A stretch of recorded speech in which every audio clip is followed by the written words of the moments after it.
mengenal Isra Mi'raj lebih dekat. Isra secara bahasa berasal dari kata saro yang bermakna perjalanan di malam hari. Adapun secara istilah, Isra adalah perjalanan Rasulullah SAW bersama malaikat Jibril dari Masjidil Haram ke Masjidil Aqsa, Palestina. Dan hal ini diabadikan dalam Quran surat Al-Isra ayat 1. A'udzu billahi minasy syaithanir rajim. Bismillahirrahmanirrahim. Subhanalladzi asra bi'abdihi laylan minal masjidil harami ilal masjidil aqsa إلى المسجد الأقصى الذي باركنا حوله لنريه من آياتنا إنه هو السميع البصير. Nabi SAW bercerita kepada mereka tentang malam perjalanan Isra. Ketika aku berada di Al-Hatim, atau beliau menyebutkan di Al-Hijr, dalam keadaan berbaring, tiba-tiba seseorang datang lalu membelah. Qatadah berkata, dan aku juga mendengar dia berkata, lalu dia membelah apa yang ada di antara ini dan ini. Aku bertanya kepada Al-Jarud yang saat itu ada di sampingku, apa maksudnya? Dan dia berkata, dari lubang leher dada hingga bawah perut, dan aku mendengar dia berkata, dari atas dadanya sampai tempat tumbuhnya rambut kemaluan, lalu laki-laki itu mengeluarkan kolbuku. Kemudian dibawakan kepadaku sebuah baskom terbuat dari emas yang dipenuhi dengan iman. Lalu dia mencuci hatiku, kemudian diisinya dengan iman dan diulanginya. Kemudian aku didatangkan seekor hewan tunggangan berwarna putih yang lebih kecil daripada baghal, namun lebih besar dibandingkan keledai. Al-Jarud berkata kepadanya, apakah itu yang dinamakan Al-Buraq, wahai Abu Hamzah? Anas menjawab, ya, Al-Buraq itu meletakkan langkah kakinya pada pandangan mata yang terjauh. Lalu aku menungganginya, kemudian aku berangkat bersama Jibril alaihissalam hingga sampai di langit dunia. Lalu Jibril meminta dibukakan pintu langit, kemudian dia ditanya, siapakah ini? Jibril menjawab, Jibril. Ditanyakan lagi, siapa orang yang bersamamu?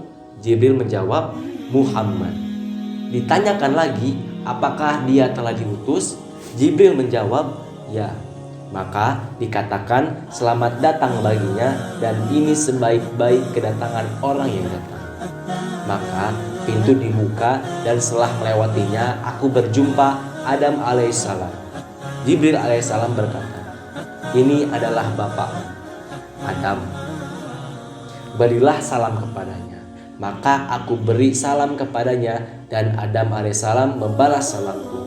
Lalu dia berkata, selamat datang anak yang solih dan nabi yang soleh.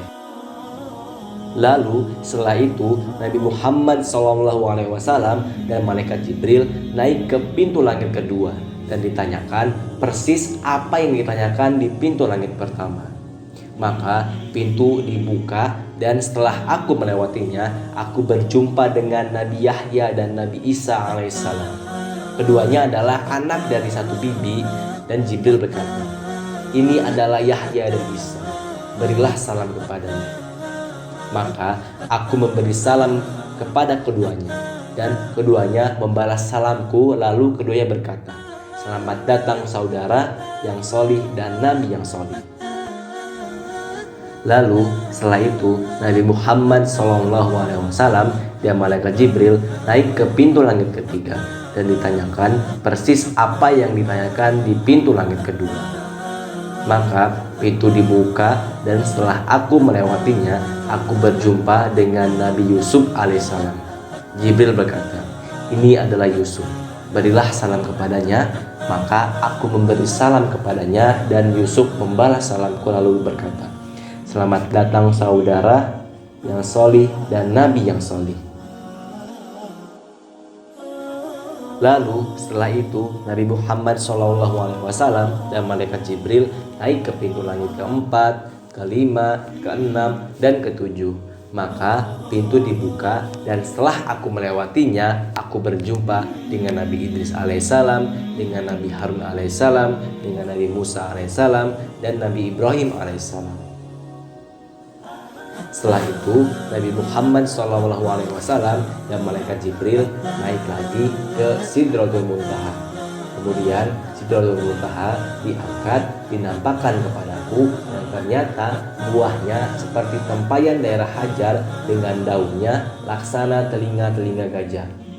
Jibril alaihissalam berkata, ini adalah Sidratul Muntaha. Ternyata di dasarnya ada 4 sungai, 2 sungai Bathin dan 2 sungai Zahir.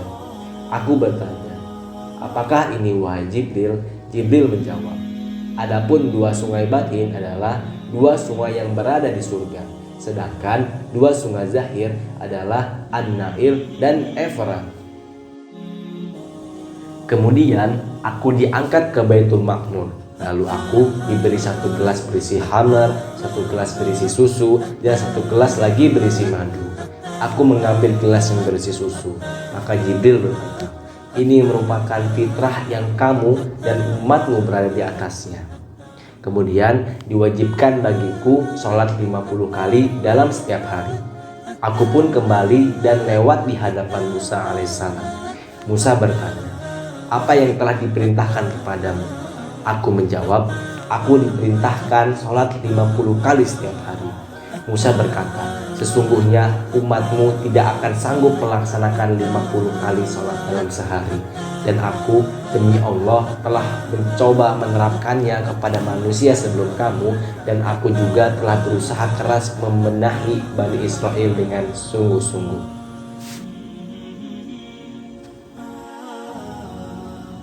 Maka aku kembali dan Allah Subhanahu wa Ta'ala memberiku keringanan dengan mengurangi 10 sholat.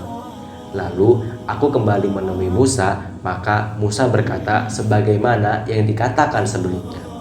Lalu aku kembali dan Allah Subhanahu wa Ta'ala memberiku keringanan dengan mengurangi 10 sholat. Lalu aku kembali menemui Musa, maka Musa berkata sebagaimana yang dikatakan sebelumnya. Lalu aku kembali dan Allah Subhanahu wa Ta'ala memberiku keringanan dengan mengurangi 10 sholat. Lalu aku kembali menemui Musa, maka Musa berkata sebagaimana yang dikatakannya sebelumnya. Aku pun kembali dan aku diperintahkan dengan 10 kali sholat setiap hari. Lalu aku kembali dan Musa kembali berkata seperti sebelumnya. Aku pun kembali dan akhirnya aku diperintahkan dengan 5 kali sholat dalam sehari. Aku kembali kepada Musa dan dia berkata, apa yang diperintahkan kepadamu? Aku menjawab, aku diperintahkan dengan 5 kali sholat dalam sehari. Musa berkata, sesungguhnya umatmu tidak akan sanggup melaksanakan 5 kali sholat dalam sehari. Dan sesungguhnya aku telah mencoba menerapkannya kepada manusia sebelum kamu, dan aku juga telah berusaha keras membenahi Bani Israel dengan sungguh-sungguh. Maka kembalilah kepada Rabbmu dan mintalah keringanan untuk umatmu. Beliau berkata, aku telah banyak memohon keringanan kepada Rabbku hingga aku malu, tetapi aku telah ridho dan menerimanya. Ketika aku telah selesai, terdengar suara orang yang berseru, sungguh aku telah memberikan keputusan kewajibanku dan aku telah ringankan untuk hamba-hambaku. Hikmah dari kisah Isra Mi'raj ini adalah sesungguhnya perintah untuk melaksanakan sholat ini adalah sesuatu yang spesial serta penuh dengan kasih sayang. Karena dalam perintah sholat ini langsung diberikan oleh Allah Subhanahu wa Ta'ala. Dan bukti cinta dan kasih sayang kepada kita adalah yang tadinya mewajibkan sholat 50 kali dalam sehari dikurangi menjadi 5 kali dalam sehari. Maka dengan itu kita seharusnya harus menjadikan sholat ini sebagai penguat dalam kehidupan. Karena sesusah-susahnya hidup pasti ada jalan untuk menyelesaikannya. Jadikan sabar dan sholat menjadi penolong. Insya Allah kehidupan kita akan lebih baik di dunia dan di akhirat.